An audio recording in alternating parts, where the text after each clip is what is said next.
Arizona, homeowner's best friend. You're asking the homeowner to stay off the carpet for how long? It typically, I would say 3 to 6 hours. Yeah, okay. Okay. We put air movers on it at the end when we're moving from one to the other to speed up that process for you. And it just always depends on the temperature of your house, too. If you're keeping fans on, those things help as well.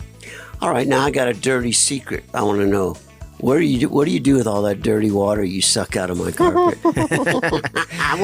Where does that go?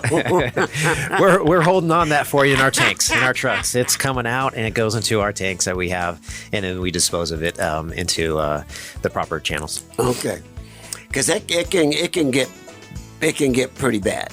And I'm not talking. And I will say not at my house. We do it very regular. But I really, to this day, still feel like carpet's the most filthy floor covering you can possibly put down in your house. It is, and especially in the high traffic areas, right when you're walking in and out, and it gets pretty dirty. So yes, we've pulled out some stuff.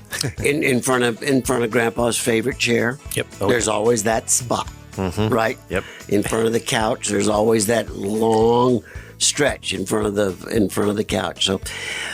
So that's carpets. And then there's all kinds of different carpets, the low pile, the long pile. I mean, thank goodness somebody decided to do away with shag carpet. Golly, man, how disgusting that stuff was.